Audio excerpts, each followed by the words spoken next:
Dans cette deuxième partie du cours de JavaScript, nous allons essentiellement parler du DOM.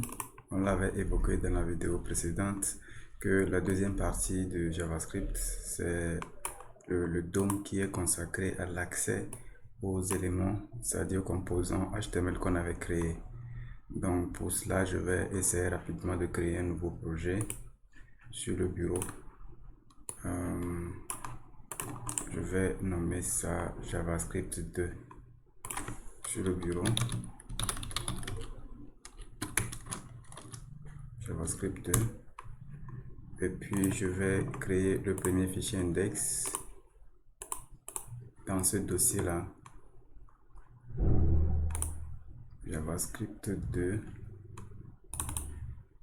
Puis je mets le fichier index.html. Ok, je vais fermer tous les autres fichiers.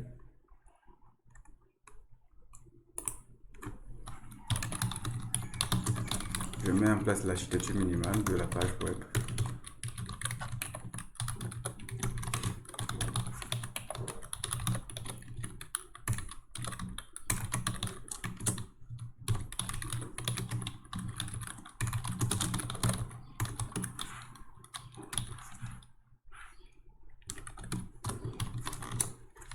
Et puis le body. Voilà, et puis je vais lancer le projet avec FileZilla et LiveServer plutôt.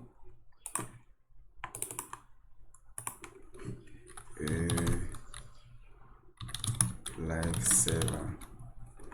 Et puis dans le navigateur, je vais pouvoir l'accéder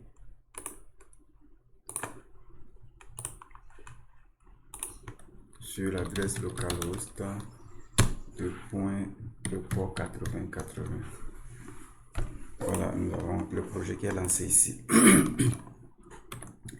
Donc, comme dit précédemment, le DOM consiste essentiellement à l'accès, c'est-à-dire à cibler les composants qu'on avait créés au niveau de HTML. Donc, nous avons notre HTML ici. Ok, donc si je crée un composant, un P, qui a pour texte je suis un paragraphe.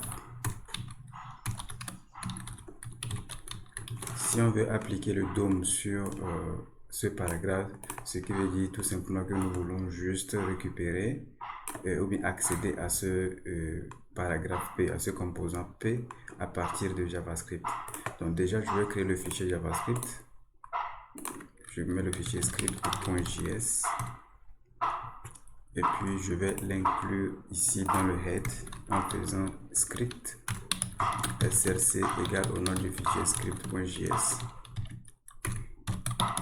Et puis je vais mettre ici diffère parce que nous voulons accéder aux composants sur cette page et il va falloir que ce fichier HTML soit totalement chargé avant d'accéder à ces composants.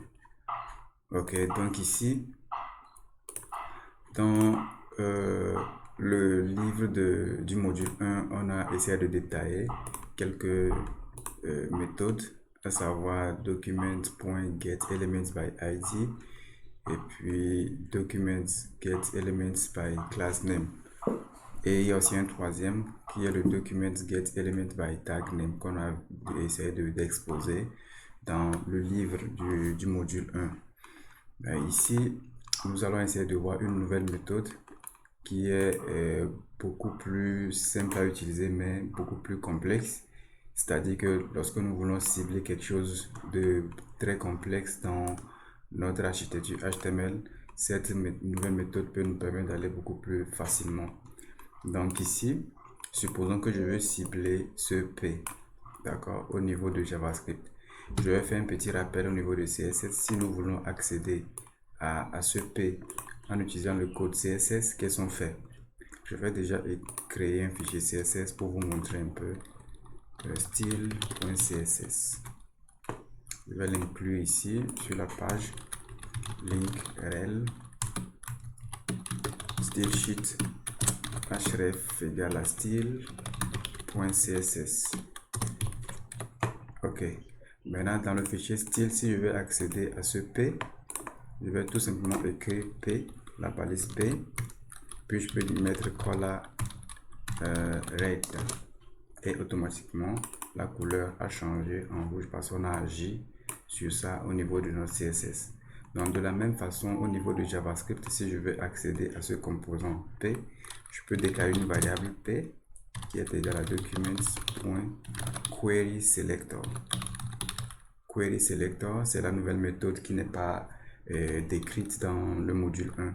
Donc Query Selector et puis on met P tout simplement. En faisant cela, je viens de cibler, je viens d'accéder à ce paragraphe P. Donc on peut essayer de faire un petit console. Quand je fais console.log P, qu'est-ce qu'on verra? On va voir, on va aller dans la console du navigateur pour voir ce que nous avons comme résultat.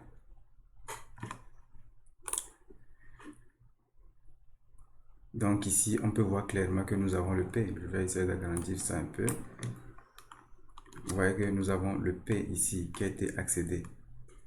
Ok, donc si j'enlève ça, on voit qu'il n'y a plus rien. Mais quand je remets le console.log, nous avons le P qui est récupéré. Et on peut trouver son contenu ici. D'accord. Ok. Donc une fois que le P est obtenu, c'est-à-dire l'objet et le composant que vous voulez récupérer est obtenu, on peut maintenant songer à effectuer des actions sur cela parce qu'il ne sert à rien d'accéder au composant s'il n'y a aucune action ou bien aucune modification qui est prévue sur ce composant là. Ok, donc on vient d'accéder à ce composant P à partir du nom de la balise, c'est-à-dire P. Maintenant, supposons que nous avons un autre P qui a pour texte paragraphe 2 P. Ok. Maintenant, quand je fais document query selector P, qu'est-ce qui va se passer? Qu'est-ce qui se passe ici? Lequel de ces P là est récupéré? Donc, on va essayer de voir ça en faisant console.log pour être sûr du P qui est récupéré. Donc, on voit que c'est un seul P. Mais lequel? Donc, dans ce truc-là, on peut voir que c'est le premier P qui est récupéré. Ok? Donc, vous devez garder en tête que lorsque vous avez plusieurs balises du même nom sur la page web et que vous appliquez le document query selector suivi du nom de la balise ici, c'est le premier élément de la liste qui est récupéré. Mais si vous voulez récupérer tout, on ajoute all ici. Donc il y a une nouvelle méthode qui a pour nom query selector all, qui veut dire que récupère-moi toutes les balises ou bien tous les composants du nom P. Donc ça me récupère tout et ça me renvoie une sorte de tableau qu'on peut voir ici dans la console. Voilà, ok, donc ici nous avons les deux éléments qui sont récupérés et on peut essayer de les parcourir avec une boucle qu'on avait déjà vu dans la vidéo précédente pour effectuer des actions. Voilà, les actions, on va revenir plus tard sur les actions. Voilà, maintenant supposons que nous avons une classe, on a attribué une classe à ce paragraphe, classe titre. D'accord, je vais créer un autre div qui a pour classe titre encore. Je suis un div.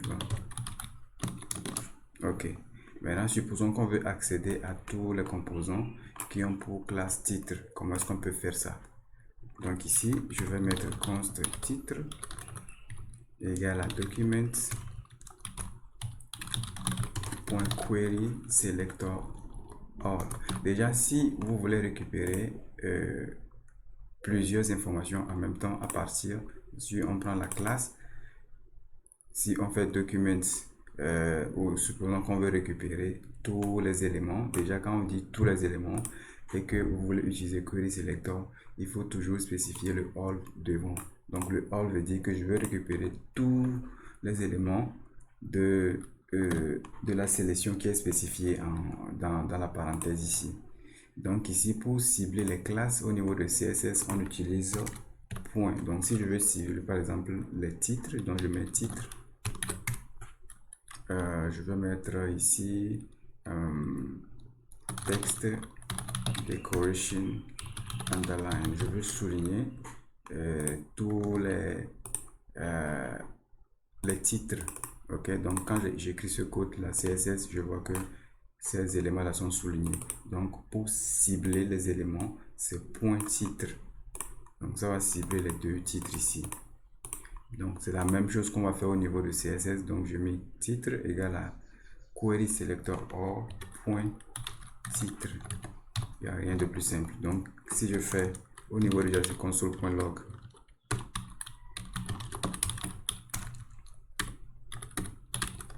titre, j'aurai les deux informations, c'est-à-dire titre P et puis titre div. Donc les deux informations sont là-bas. Ok.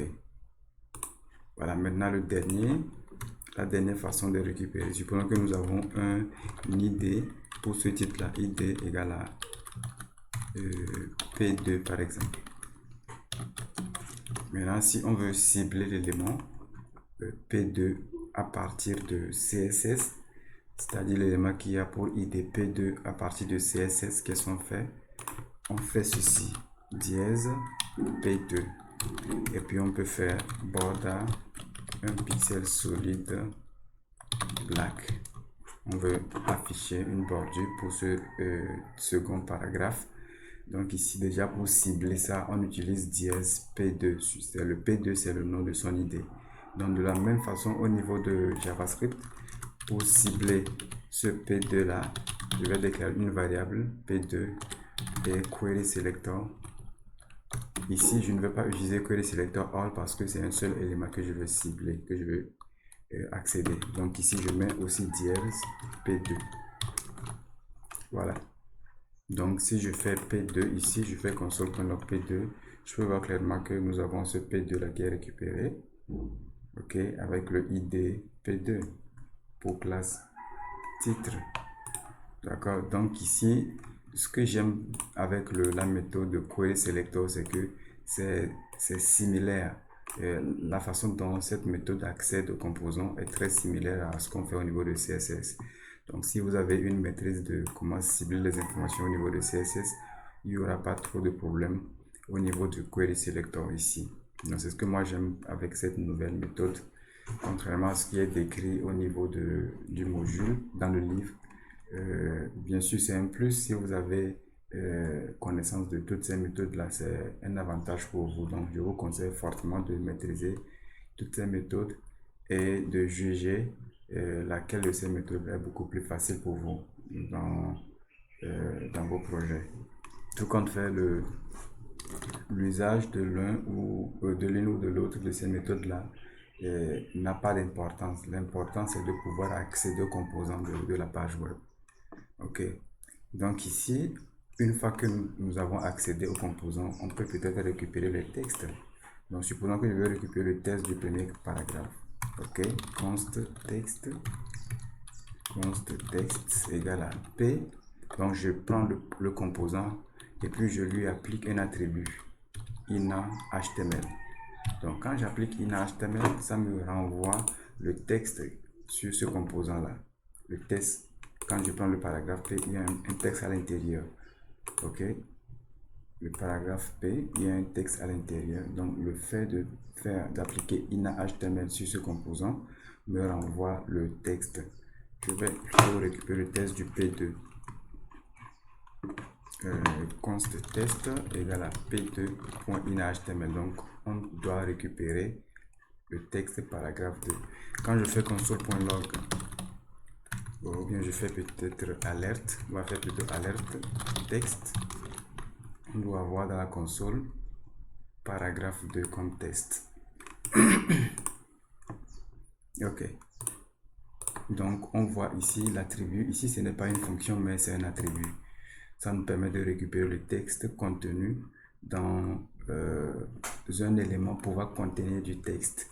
Donc je fais la précision ici parce qu'il y a certains éléments comme les composants de formulaire qui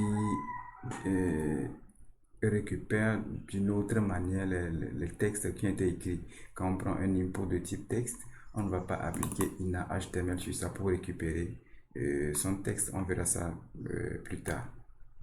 Donc ici, de la même façon qu'on peut récupérer du texte, on peut aussi modifier le texte contenu dans ce P2 en utilisant le même attribut. C'est-à-dire, regardez un peu, quand je fais P2, c'est-à-dire ce composant là, P2 qu'on a récupéré ici, point ina HTML égale, quand je vais mettre une nouvelle chaîne.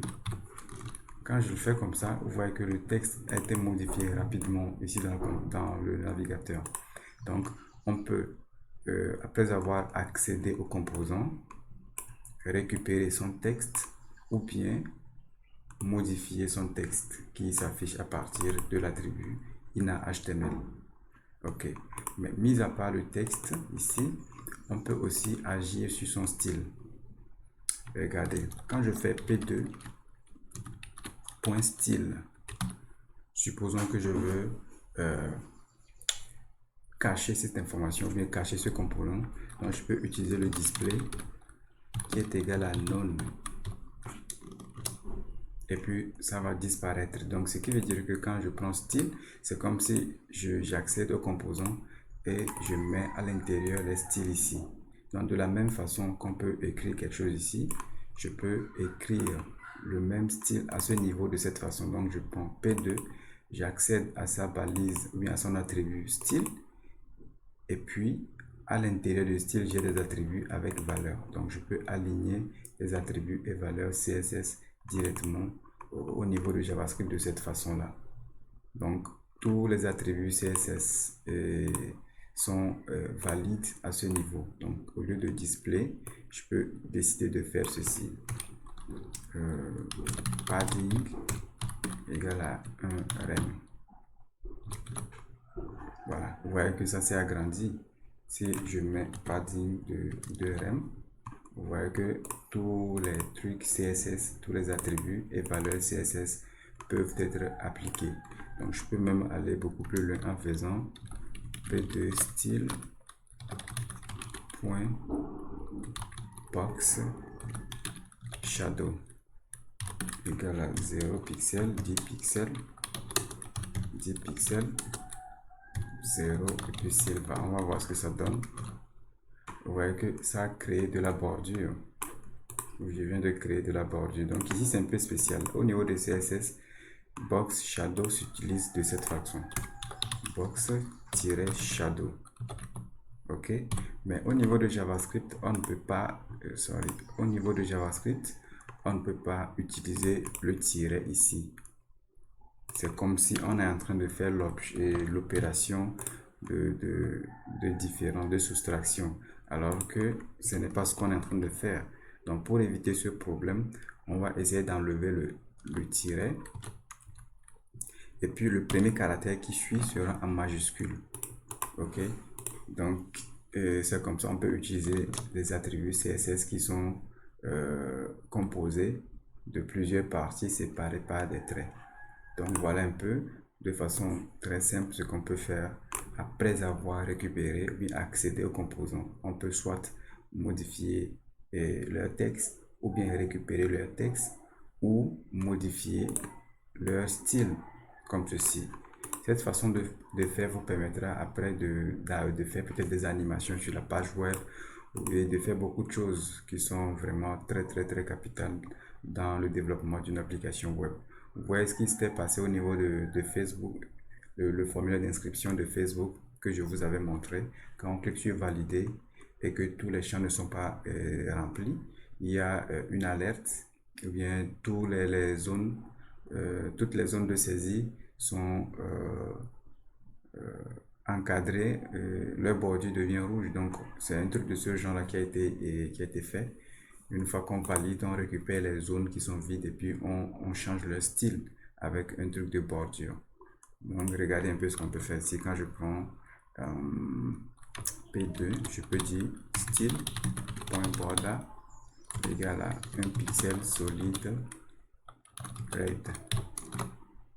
Vous voyez que ça devient rouge, ça a écrasé le truc de CSS, donc ça devient rouge ici.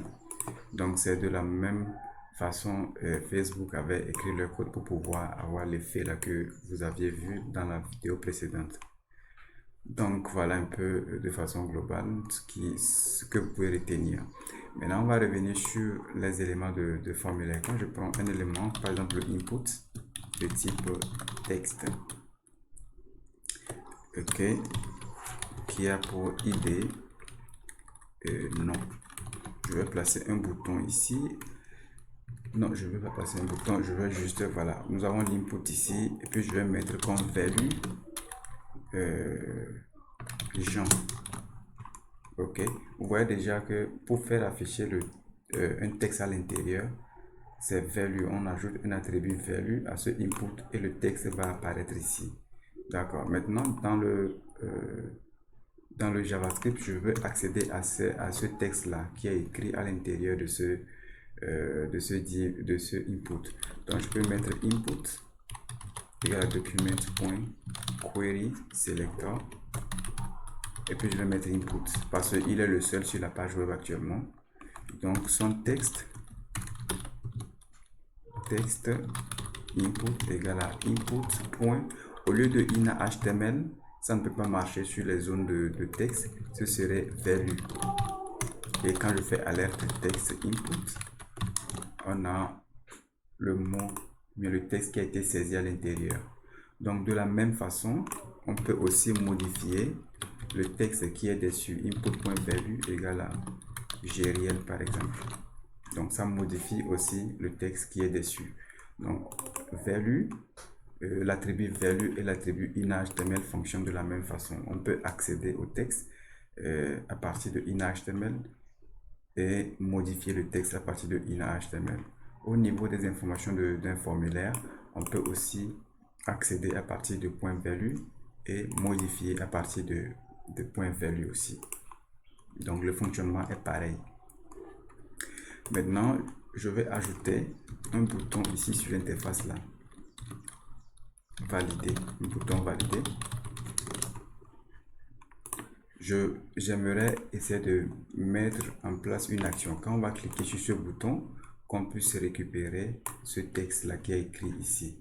Donc pour cela, on va essayer de lier un événement de clic sur ce bouton. Quand on va cliquer, on va appeler une fonction qui va s'occuper de la récupération de mon texte. Donc déjà le bouton qui est ici, je mets on clique dessus. On clique veut dire lorsqu'on va cliquer sur ce bouton, c'est un attribut on clique. Quand on va cliquer sur ce bouton, qu'est-ce qui va se passer? Donc je vais appeler une fonction qui va s'appeler fonction récupération,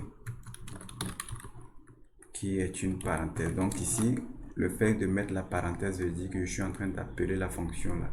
Cette fonction n'existe pas encore, donc on va devoir créer cette fonction au niveau de JavaScript. Donc je viens dans mon JavaScript, je crée la fonction et qu'est-ce que la fonction doit faire?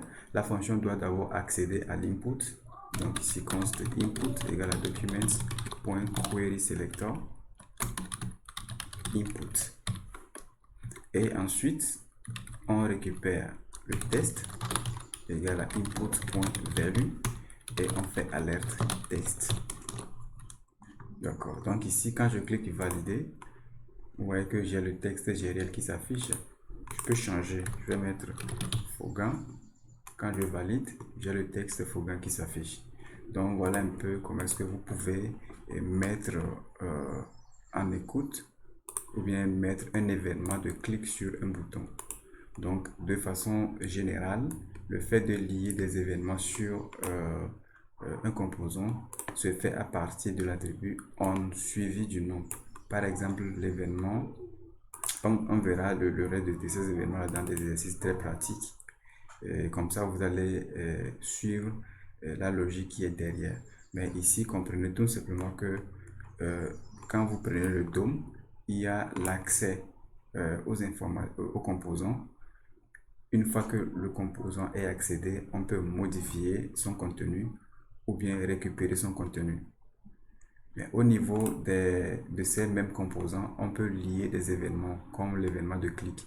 L'événement de clic, pour le faire, il faut juste mettre l'attribut on click et qui a pour valeur une fonction qu'on doit créer. Donc la fonction récupération qu'on a mise ici sera créée dans notre fichier JavaScript ici. Donc à l'intérieur, on essaie d'accéder au composant, on récupère son texte et puis on fait un petit alerte. Donc ce qui se fait à l'intérieur de la fonction ne tient qu'à vous.